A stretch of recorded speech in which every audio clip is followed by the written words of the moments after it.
got a secret underneath.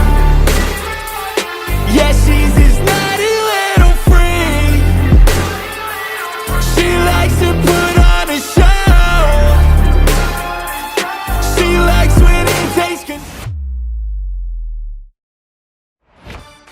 This is a really exciting day for the entire community. We've provided a variety of fitness classes. I know those are popular, and the Packers Athletic Club will obviously build on those offerings in a whole new way. We're proud of the reputation that our organization has for excellence. Now we're bringing that same emphasis to Titletown with the Packers Athletic Club. With the 237th pick in the 2025 NFL Draft, the Green Bay mother-loving Packers select Micah Robinson, DB. Micah Robinson had one pre-draft visit, and lo and behold, that one NFL team would be his eventual landing spot.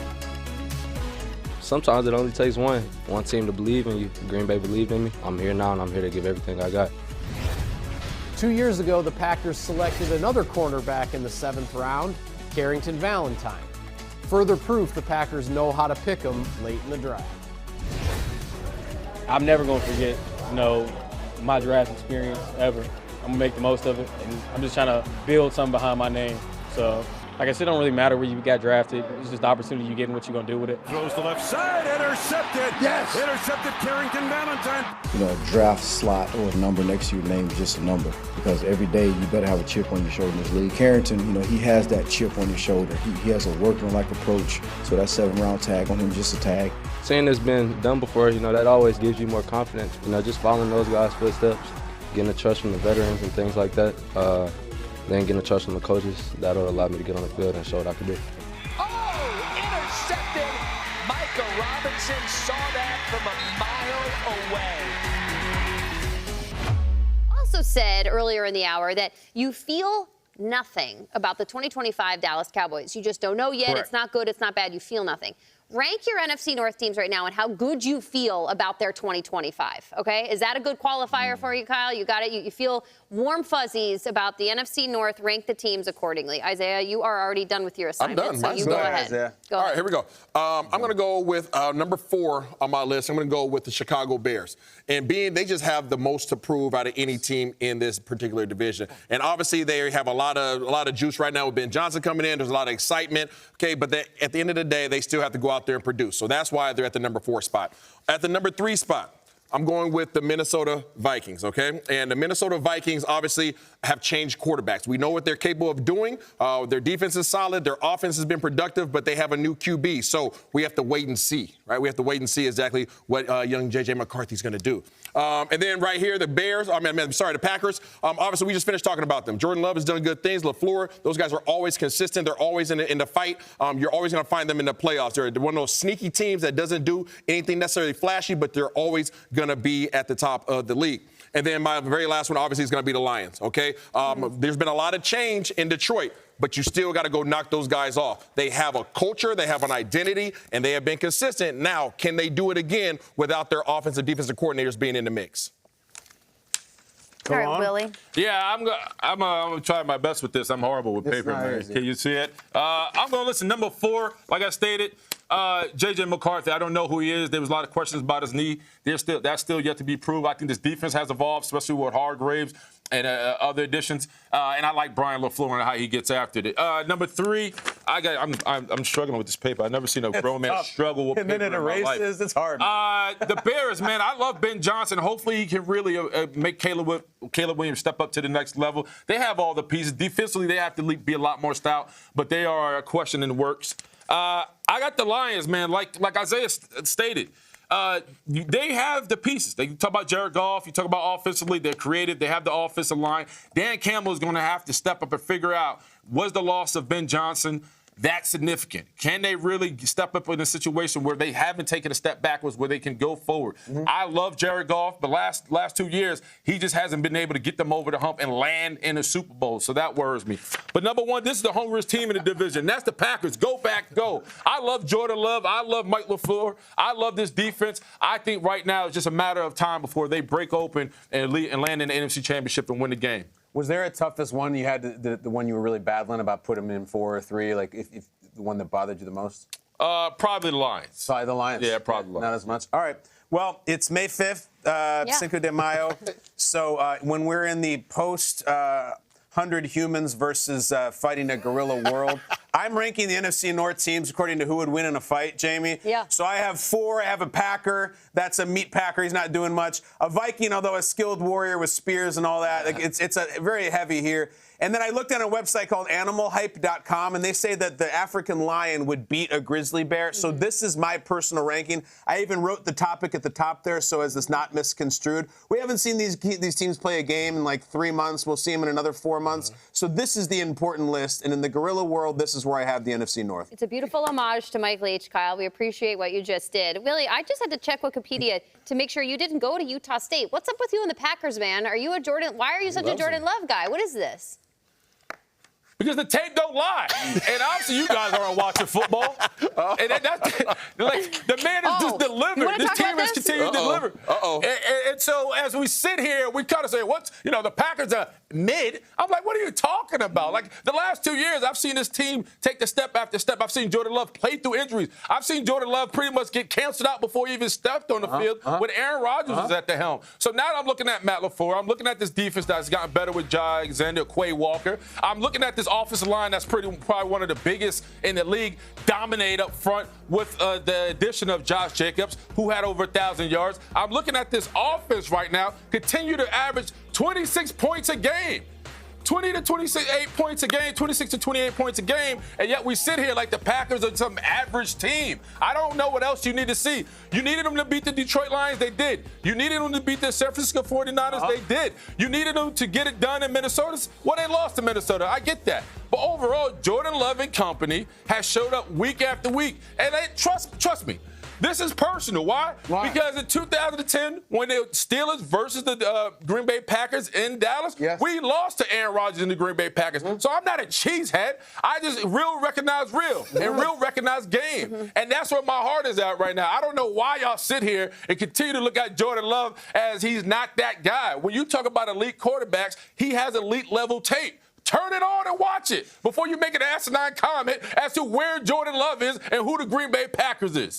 Man, you put such weight on a quarterback, really, that I have to push back on you, though, because are you telling me that you're going to look at the entirety of the roster of the Green Bay Packers and the fact that the entire city of Green Bay just lost their minds, their faces melted when Mark Murphy walked out on the stage and drafted a wide receiver for the first time in 25 years? When you look across the border at the Minnesota Vikings and the roster that team has between Justin Jefferson and Jordan Addison and the Brian Flores defense and the moves that they made, and you're going to put the Vikings last in that division? And are you telling me it's all because that they have a quarterback that you don't know anything about, despite the fact that he's a sixth man on a bench who just got to watch an entire NFL season, and he practically has his PhD now watching Sam Darnold unfold and Kevin O'Connell work his brilliance at the quarterback spot? How do you put the Vikings last?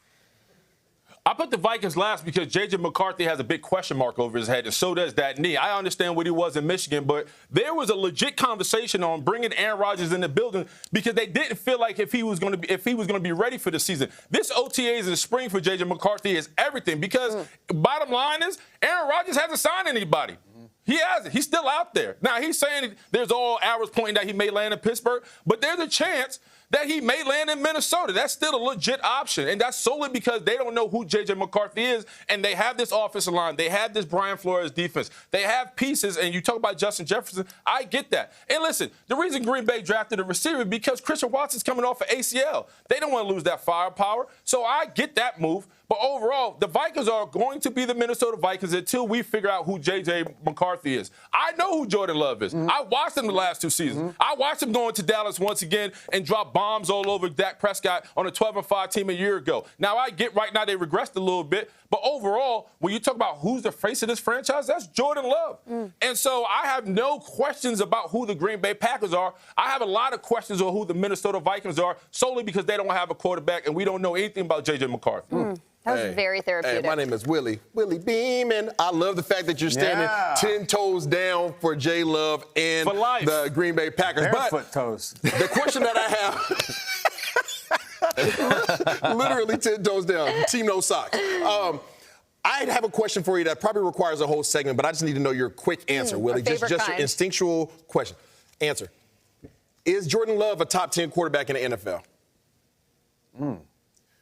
Yes, I'm gonna give it to him. I'm gonna say yes. Get top the 10? list. Yeah. Give us the top 10. Oh, is this the day of list? Don't do it. No, don't do it. Don't do it. Don't do it. I'm not going to. Willie's doing so much heavy lifting this segment, I can't give him any more. Give this guy a glass of water. When I look at the Green Bay Packers, the only thing that flashes into my head is first-round receiver. There are entire lifetimes that have gone by where they haven't seen a first-round receiver, and then they took another receiver. Clearly, the idea is to try to get an elevated performance out of Jordan Love. What do you say?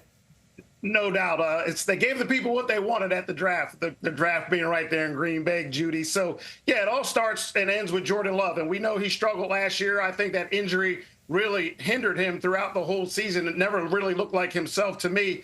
And when you look at their receiving group, you know, they've got some nice young playmakers there in Reed and Dobbs, but I don't see a true number one. So drafting Matthew Golden in the first round, is he finally the answer for that? And then Savion Williams is really sort of a utility guy there that they'll have to mix and match, similar to Reed, just a bigger version. So, yeah, it's all about getting Jordan Love as many resources as possible and seeing if he can work that consistency. Last season, Matt LaFleur's Packers finished third in the North, and their quarterback, Jordan Love, threw 3 picks in their wild card loss to the Eagles.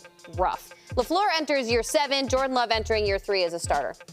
Does this mean that it is demanded, that it is time now for LaFleur and Love to make that quote-unquote massive leap, which is not losing to the Cowboys early in the play, or they beat the Cowboys, excuse me. Yeah. Losing to the Eagles early in the playoffs, Isaiah. Are they going to make that big leap together? Must they? I hope so. I honestly I'm not convinced yet of Jordan Love. I think that he's a good quarterback. I don't believe that he's made the leap that everybody has expected him to make. Maybe that's because of those who've come before him. Maybe that's because of Brett Favre. Maybe that's because of Aaron Rodgers. And now it's Jordan Love, and it just hasn't been enough of a jump. Now, they're always in the conversation. You have to give them that respect, and that combination of LaFleur and Love is there. But they have to get some weapons around them. They have to keep him healthy. They have to be consistent enough, and they need something else to push them over the edge. I'm not sure if it's going to be this year, but they've been heading in the right direction. Really?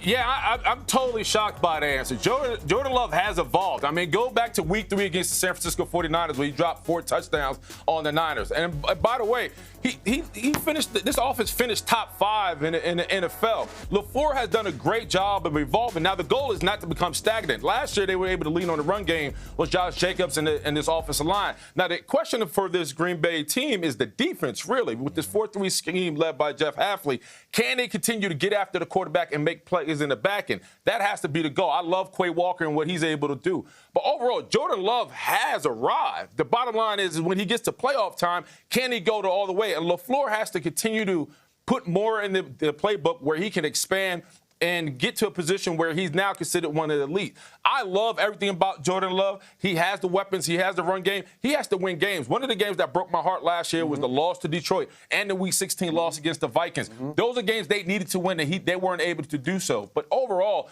this team is my dark horse. Like, I be honest, I believe the division is extremely votable. Why? Because Ben Johnson's gone. He's taken off, and he's over in Chicago. Yep. Aaron Glennon is New York. You talk about the Minnesota Vikings. Nobody knows what J.J. McCarthy is. You talk about the Chicago Bears. I love Caleb Williams, and they've given him a new offensive line. But overall, they still have to figure out who they are and what their identity is. There's one team that knows who they are and has continued to have success year after year, and that's the Green Bay Packers. So when you tell me Jordan Love hasn't arrived, he's arrived. He just has to go get it like the other elite quarterbacks in the league. What do you think? What do you think, Isaiah? Has he arrived? I just don't feel as if I'm not threatened by Jordan Love. I respect him as a player. Okay. But when Jordan Love steps on the field, I'm not concerned about what he's going to do to my team. So from that regard, I'm not saying nothing about his stats. I'm not saying that he hasn't been consistent. I just don't see him as a threat in terms of that red dot guy that you have to circle whenever you're watching film. And he has a great complimentary back in Josh Jacobs, and they're doing great things. But again, when he steps on the field, I'm not concerned about him making the play that's going to break our back. Is that not what people sometimes say about Dak Prescott? Is that? I'm asking. In playoffs. Okay. In the playoffs. Okay. Yeah. Willie, you got something to tag on that?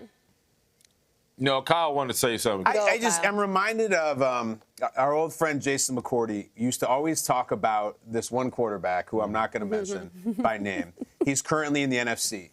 And Jason would say, that's a guy when that week you're not really worried about him. Like, he's fine. He's a good player. He gets the job done. But you're not like, oh, we got this guy this week, like if you were facing Rodgers or Brady or whoever Jason was facing during his career. And it always stuck with me because there is a specific species of quarterback who, you know, they got the numbers and they got the career and the experience, but they're not really scaring anyone. So what I'm hearing between the two of you is that Love is good. Like, is he a killer? Is he the guy that if you are a defensive back facing the Packers that week, you're saying, oh, damn, it's Jordan Love week? Or is he just a very nice player? Is that where we're at? Yeah, I think that's not fair because, like I said, we all talk about that playoff game in Dallas. You got to understand, Dallas Cowboys were 8-0 at home. Yeah. They had a 12-5 season, and nobody gave Green Bay a chance. It was Jordan Love and company that came in there and won that game and dog-walked the Cowboys back home, right? And then you talk about, I remember, they go back to the Thanksgiving game where they had to go in Detroit a year ago, and they had to win that game, opening drive. It was Jordan Love to Christian Watkins, bang, split open the game. Time after time, Jordan Love makes plays with his arm and his feet, and he's durable. He's dealt with some serious injuries and being able to stand up and play week after week. So when we sit here and talk about him as like, oh, he's not scary, you know what? Dak Prescott felt the same way, and then he was eating microwave dinners at home while Jordan Love and company continue to walk on. So you don't have to be afraid, but you need to be aware that Jordan Love is him, and he deserves his respect. Okay. The microwave dinner game has stepped up, though, in the last 10 years. It really, that's It's not true. as It's a much hungry of, man. not as much hungry man. So Traveling